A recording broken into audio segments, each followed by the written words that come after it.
Uh-oh, SMU has worked its way back to the bubble.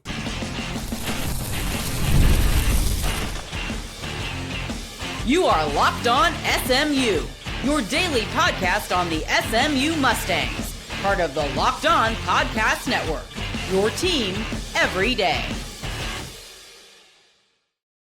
What's going on, everybody? Welcome to Locked On SMU here on a Tuesday. Appreciate you making us your first listen of the day to the daily podcast covering the SMU Mustangs athletics. My name is Grayson Singleton here on Locked On SMU. Thanks for making us the number one sports podcast network that is available. Coming up on the show today, we're going to go through some combine stuff because we have some football news that there were three players that really performed well for SMU at the NFL Combine. And we have some pretty sad news for Ahmad Moses that came out earlier on Monday. So we'll talk about that to close up the show as well. So NFL Combine action, SMU guys could be drafted into the NFL. I'll give you my thoughts on three of them later on. But let's start with SMU basketball, which is the bane of all of our existence right now because the Mustangs have worked themselves and played themselves back onto the bubble. And it is not the wrong side of the bubble. It is not even the concerning part of the bubble. But right now, On3's latest projection after Saturday's game, so this came out on Sunday, has SMU as one of the last four byes. They currently are a 10 seed, slated to be in Tampa, taking on the projected 7 seed St. Louis. I don't even know what they're called, actually. We're just going to call them St. Louis. But here we are. 2 weeks ago, the Mustangs were firmly in the field. They were projected an 8 seed. We were talking about, okay, is there a way you can get off the 7-8 line, maybe get to a 6, that way you didn't have to play one of the 1s or 2s in the second round of the NCAA tournament. And it looks like the Mustangs are not going to be able to do that. It looks like this is going to be a situation where at best they'll be a 9, likely going to be a 10 in the last four byes. And look, they played themselves into this situation. They absolutely have, because after the Louisville game, they've been horrific. You won the game against Boston College, great. You let the Cal game slip away because you couldn't make free throws at an even halfway decent clip, and then you lost B.J. Edwards in the process, and then Stanford happened. Which, by the way, I will say this. I'm not in the business of making excuses. You guys are not in the business of making excuses. But that Stanford game sure came at a very, very unfortunate time. Second game of a West Coast roadie. You lose your best defensive player who has proven to be more important than we actually realized. And a Stanford team that's trying to burst somebody's bubble, right? Like, it was a combination of circumstances that were not in SMU's favor, right? Some of them you had control over. Some of them you could have prepared for, the second night of a road trip like that. But anyway, here's where we stand. The Mustangs are back on the bubble. And here's the situation going forward, I think. If you get one of your final two games, you have Miami at home, you have Florida State. If you can get one of those two, I feel good that they'll be in the tournament and they will not be in the first four. Okay? That's pretty much the best we can hope for right now. Can you not be playing in Dayton on that Tuesday after Selection Sunday? That's what we really are talking about now. Because really what it is right now is you're trying to survive long enough for B.J. Edwards to come back. And him being in a boot on Saturday does not give me much hope that he's going to be able to play on Wednesday against Miami. So what you're looking at is, can you find a way? Can you find a way to beat Miami? If you can find a way to beat Miami, I think we're back in the situation where you're comfortably in the tournament. I do believe that. But if you can't beat Miami, which I would not wager on right now, can you beat Florida State to end the year? And if you can beat Florida State, I think you will be okay. Emphasis on the words think and on the word okay. Okay, I don't think you're secure in anything right now, but the path still is there. Win one of the final two, and you should be good. Win both of the two, and we can stop talking about SMU as to whether or not they'll be in the tournament. If you win both of the games this week, they're in the tournament. No questions asked. Like that won't be a question when we come back on Monday after the weekend. But what you're banking on now is a team come to Jesus moment. And everybody can get in a room and watch the film and realize we sucked defensively. And we put forth an embarrassing performance. And now we look at these tournament projections and our lives are on the line. And I'll tell you what, desperation can make deals sometimes. And that's what you got to bank on with this SMU team. Look, am I thinking they're going to go into this game against Miami and beat the Hurricanes, who are a good team? Would I predict that right now? Full disclosure, no. I have no reason to. I cannot make you a logical explanation as to why I would pick SMU to win that game against Miami. But I have watched basketball long enough. I'm not as old as some of you are, but I've watched basketball long enough to know that desperation can win out. And also, in the midst of a 30-game season, wild things can happen. We've already seen it happen with SMU on the wrong side of it, right? The Cal game a week ago is a great example of that. SMU uncharacteristically misses 15 free throws out of 26, right? So some of these things have to even out, right? I mean, SMU has had some wild luck this season. The Duke game, Boopy Miller just can't go 90 minutes before tip. I don't know what the exact timing was, but 90 minutes before tip. Flu-like symptoms, tried to give it a go, not going to happen. Now, Boopy Miller comes back and hits a buzzer beater from half court against Virginia Tech. They've had the Cal game happen, right? Like that was something wild that didn't go their way. So you hope that stuff like this evens out. But what you're going to have to factor in is that hopefully Miami on the road, coming from Miami to Dallas, takes a little bit of a toll out of them. They come out a little bit flat. The vibes around SMU haven't been all that great. Maybe mentally they're not all the way ready to play, and you can take advantage of that. All of this obviously in the assumption that you won't have BJ Edwards. Maybe they look around and see James Fletcher from On3 has him as the last 4 buys. Joe Lenardi on ESPN, who has been harsh on SMU recently, usually has had them as the lowest among all the outlets that do bracketology. He now has them as a 10 seed. At least that was going into Saturday. I have no idea where he's got them now. And I would be pretty terrified to look at that. He hasn't updated it, by the way, since the 27th of February. But all in all, like, it looks pretty grim. Your one saving grace if you're an SMU fan is that, does this team get desperate enough? And do they have enough pride to pull this off against Miami? And if you pull this off against Miami, sure, you may be one of the last 4 buys, yes, but you're going to the tournament if you get that game against Miami. It's a bona fide quad 1 game against a Miami team that a lot of people nationally think highly of. So if you want to kind of steady this thing, get the Miami game, you'll likely be in the tournament at that point. You would probably have good vibes enough to go beat Florida State. And then maybe you win 1 game in the ACC tournament, and that is good enough. That'll be good enough to get you to the tournament. Can you win a game? I don't know. Can you get to the second weekend of the tournament? Probably not with this roster. But can you just survive, and can you get desperate enough, and can some little bit of basketball luck as well go your way? I've seen this before plenty of times. I've watched enough basketball to know that sometimes just getting desperate, you can pull a rabbit out of your hat on one night. And luckily for SMU, that's really all that is needed to stem the tide and maybe get them back off the bubble. Probably be a 9 seed, but you're off the bubble. That's really the only logical argument I can make for why you could potentially see an SMU win over Miami, because right now they're not a better team than Miami, especially with no BJ Edwards. Can they just pull it out one time and make it happen? We'll see. All right, coming up next, here on Locked On SMU, the Mustangs did some work at the Combine. RJ Maryland, Matthew Hibner, Jordan Hudson. What did I think about them? I'll tell you, coming up next.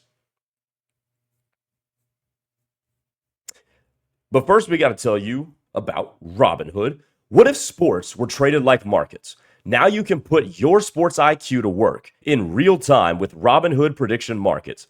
It's not you against the house, it's you participating in a live market. You can buy or sell positions live all game long. Use your sports knowledge in the moments that matter. Robinhood prediction markets changes the game. It's people moving the action, so when momentum shifts, you can move with it.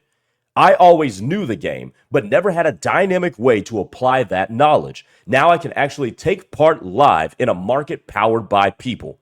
You're no longer just a spectator. Play by play, you decide. Trade every play with Robinhood, now available across the U.S. Download the Robinhood app now to begin. Futures and clear swaps trading involves significant risk and is not appropriate for everyone. Event contracts are offered by Robinhood Derivatives LLC, a registered futures commission merchant and swap firm.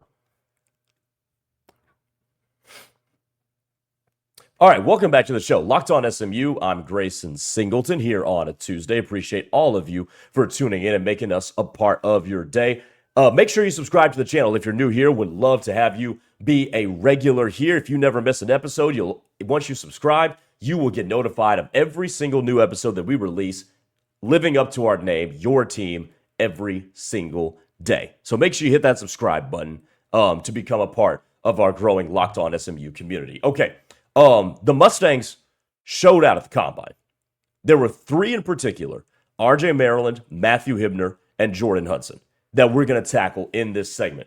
I'm going to tackle them by ones that I have a little more questions about and one that I leave really excited about. So the one I still have questions about is Jordan Hudson.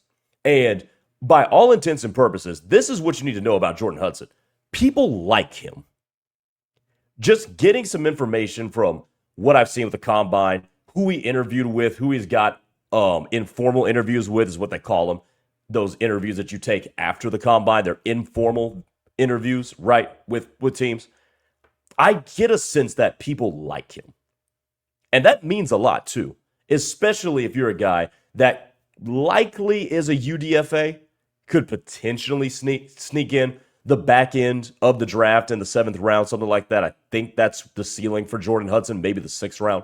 But Jordan Hudson's probably looking at a UDFA, and the fact that people like him and he appears and comports himself as a grown-up is a really big thing. Like, when I listen to him talk, I see mature, grown-up that can play some ball and that people like. So he is going to meet informally with at least Detroit, but he's talked to a bevy of teams.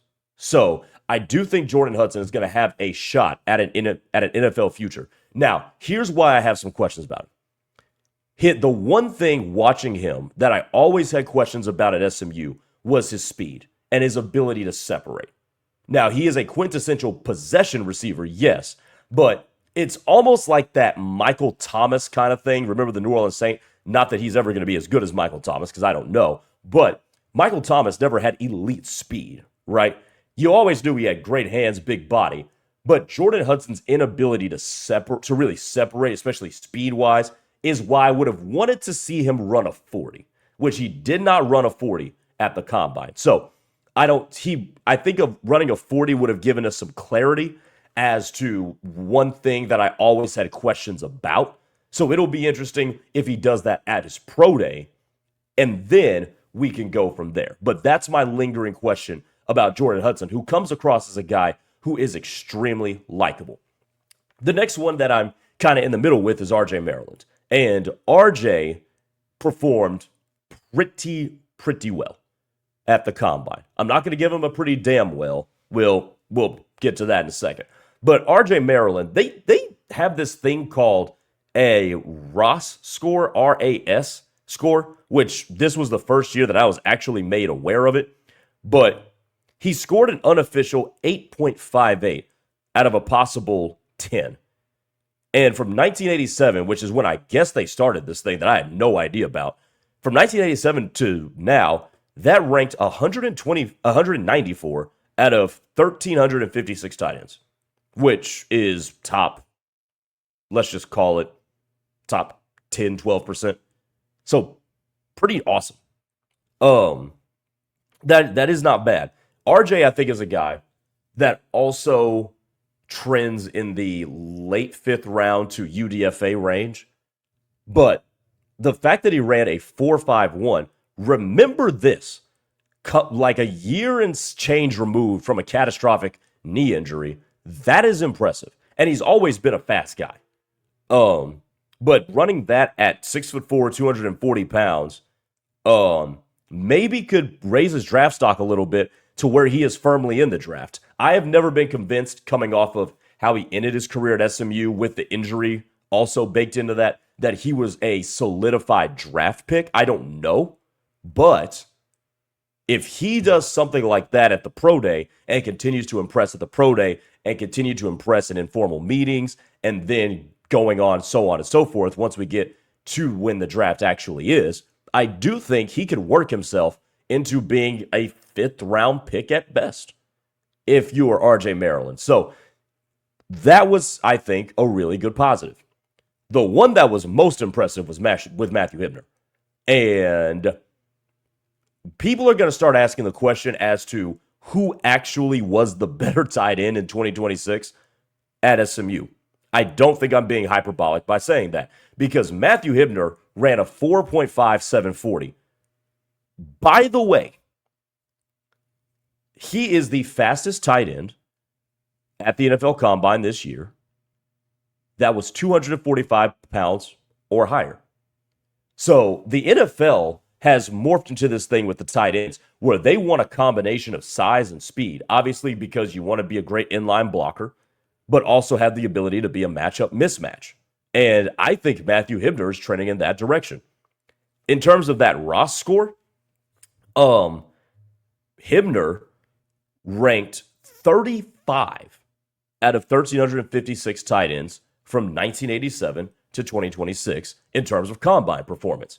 Now, combine numbers are not everything. They do not always translate to NFL success. Just ask John Ross, who ran the fastest 40 time ever at one point in time and was out of the league in 3 years. But Matthew Hibner was impressive. He also, by the way, put up the most reps on the bench press with 28 reps. Most reps by a tight end. To me, that's highly impressive. 2 more than Kenyon Sadiq, who will be the first tight end off the board coming out of Oregon. So he is the one, Matthew Hibner, I think is one that we have to watch going forward. We have to watch for Matthew Hibner. Could he work his way into the 4th round? And maybe the upper ends of the 4th round, I think, might be his ceiling, but can he work himself up that far? That's what we got to keep an eye on as it pertains to this guy, because I think Matthew Hibner put on a show. He looked fluid. He looked quick. I love how he moves for a guy at his weight. And obviously, he's only going to put more weight on once he gets to the NFL. All of these guys will. So, in terms of his movement and his fluidity and his quickness, and obviously the speed running a 4.57 at 245 pounds plus is highly impressive. And if that RAS grading, Ross, I don't know what it is. I, again, just heard of it this year.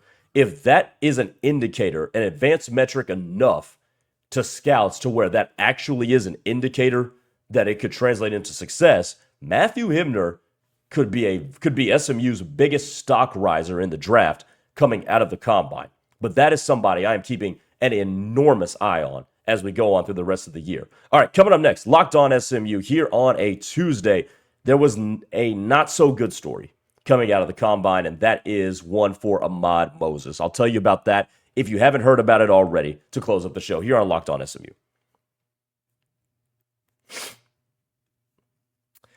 Workplace chaos, deadlines stacking up, inbox overflowing, and the one position you have got to fill is still staring at you, sitting open.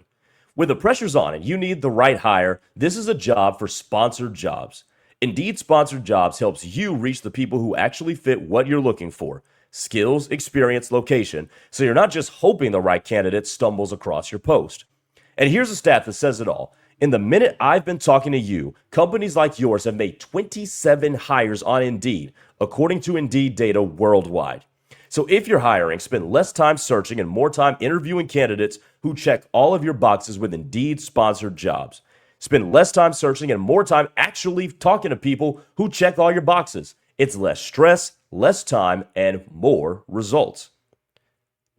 And listeners of this show will get a $75 sponsored job credit to help you get your job the premium status it deserves at Indeed.com/podcast. Just go to Indeed.com/podcast right now and support our show by saying you heard about Indeed on this show. Indeed.com/podcast. Terms and conditions apply. Need to hire. This is a job for Indeed-sponsored jobs. College basketball is nonstop. Big games, tight spreads, momentum swings every single night. From early tip-offs to late-night West Coast shootouts, there's always action on the board. And now FanDuel is giving you a way to turn that energy into a even bigger potential win with a college basketball parlay profit boost. You can build any college hoops parlay you want. Rivalry games, ranked matchups, whatever fits your boat. You can mix spreads, totals, and player props to match how you see the slate playing out. And then all you got to do is apply the profit boost and instantly bump up the potential payout. Go safe, go bold. Ride with the team you've been following all season long. It's your parlay with your style, and now with more upside behind it. Head to FanDuel.com to get started. That's FanDuel.com. FanDuel, play your game.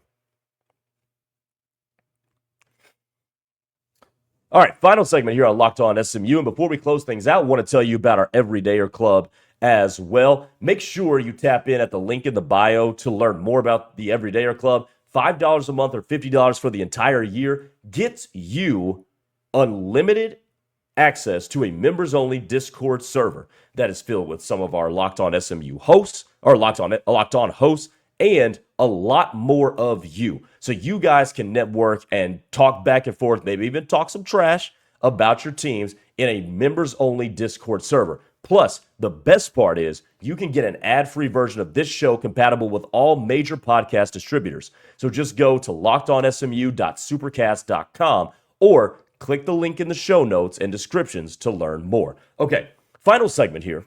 And I want to talk about Ahmad Moses because this stunk.